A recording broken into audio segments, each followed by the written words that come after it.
Welcome back to the Kathie J Show, everybody. That was delicious, Jennifer. I was just salivating. It's so good. So everybody, welcome back to the show. Please, Jennifer Broom. Yay!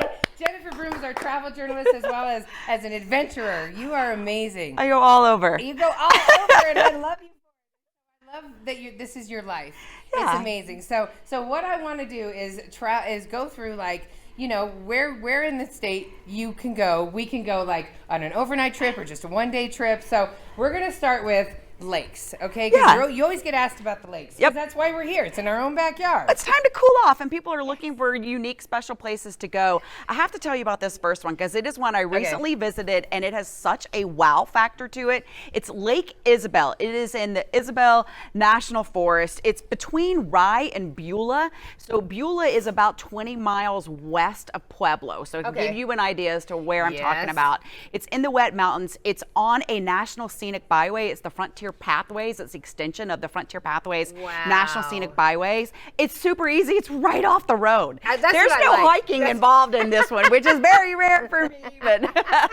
Thank you for giving us that one. But it's just that picturesque, non-motorized boats only. So if you've got a kayak, canoe, paddleboard, go on out and do that. Fishing, just enjoy it. No, it looks beautiful. Stop on the side of the road and just stand there and enjoy it. It's gorgeous. I love that. Okay, all right. So are there any good lakes that are here that we don't have to go that far to Pueblo for? Yeah, I think right outside of Denver, one I love, and I actually love it year-round, is Bar Lake State Park. Yes, in Adams County. Yes, highly recommend. There's one of the gazebos, and it kind of doesn't even look like it's in Colorado. It looks like it's somewhere else. It does. Because of the gazebos and the nature preserve side. So half of it's nature preserve, half of it is an open lake where you can have motorized boats and that sort of thing. But yeah, and they just put in, we know from the Colorado Lottery, they just put in a huge fishing deck area, so people are loving that. So Bar Lake's a good place to go. You know, and you can do out and back hikes. You can hike all the way around the lake if you want to. It's about 9 miles.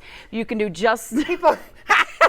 Did you see my face? You want to hike 9 miles? You just do that. Okay. It's just around the lake. But I will say that nature preserve is one of my favorite spots to go because it's one of the best areas in the country to see bald eagles. I love hearing that. I didn't know there was bald eagles up there. They have ones that have been coming there for decades. Oh my gosh. So, and you can especially see them during the winter. So it's kind of something to think about. But it's also a great spot to go in the summertime. Because I'm proud to be an American. Yes. Okay, so we live right next to Rocky Mountain National Park. We're so lucky. We got to get into it. Yes, and just a reminder, you do have to do the reservation system, but if you're thinking ahead, you can get in, or just even the night before.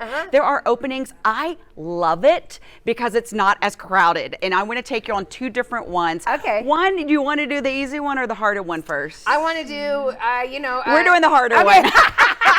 Yeah. This is Sand Beach Lake. No joke. This is a 9-mile round trip hike. Wow.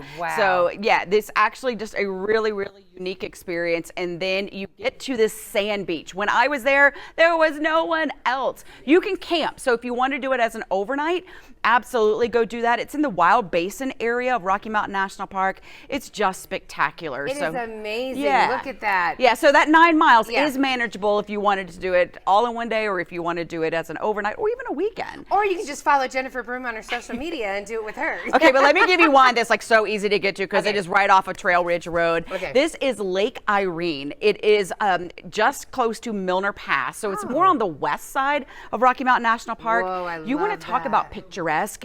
Just a couple of minutes and you're enjoying the reflection of the clouds and what's happening in the sky in this beautiful, beautiful lake. It's a half-mile loop around the lake. Yeah. Absolutely spectacular. Man, it just takes you back. I mean, it's just calm just looking at the photos. And a good chance you might see moose in that area, so just a heads up, be on the lookout for that too. A moose? Maybe two. If you, especially at dawn and dusk on the west side of Rocky Mountain National Park, that is a fantastic time of day, both those time periods. And the best area in Rocky Mountain National Park is on the west side to see those moose. To see the moose. Okay. And elk and all sorts of other critters. Now, when I saw a moose, I was at Grand Lake. Okay, and that's on the west side. There you go. So if you were looking for a destination lake, absolutely iconic Grand Lake. This falls into the category of if you know, you know. Yes. Once you go once, you're going to want to go again. It is so spectacular. Even if you just go for a day, the town itself is fabulous. Yeah. I was just up there a couple of weeks ago, and you get that view of Rocky Mountain National Park and the Never Summer Mountain Range, and it's just a unique spot. Of course, remember they were also impacted by fire in 2020. They are recovering quite well. It's a very unique landscape right now on the west side of Rocky Mountain National Park. And as you're coming between Rocky Mountain National Park and Grand Lake, it's watching that part of the world come back to life after a wildfire. So go spend some time there. Go rent a kayak. They have a little shack there that you can rent a kayak and go and enjoy it. It's just Jennifer, beautiful. You get down. I love you. All right, so now we're going on to Silverthorne Lily Pad Lake. Super easy to get to. Silverthorne, I think a lot of people tend to just drive through, maybe stop for gas. You want to go and do this hike. Ultra family friendly. It's a short one. A little bit harder would be over near Vail. It is Whitney Lake. It is definitely a tougher one. You can see, but doable with families. It is doable, but you're going to have some incline with this one. Crossing river streams, getting to the Alpine Lake, maybe even seeing some snow as you get up close to it, but it is just gorgeous. And it's about 5.7 miles, so the distance is a little bit longer. And near Aspen, Cathedral Lake, one of my all-time favorite lakes to go to on a wildflower hike specifically. Wildflower hike. Oh, Cathedral Lake near Aspen is just off the charts beautiful. There's some switchbacks though. They are brutal. But the rest of the hike with the wildflowers in the lake is just fantastic. And you know, if I say it's brutal, just count on it. Just be ready. So, or you can just follow Jennifer Broom on her social media. You do that too. Yeah, you do that too. So when we come back, we have more to cover with Jennifer. How about finding out what her favorite destinations in the world are? We'll be right back. Kathie J.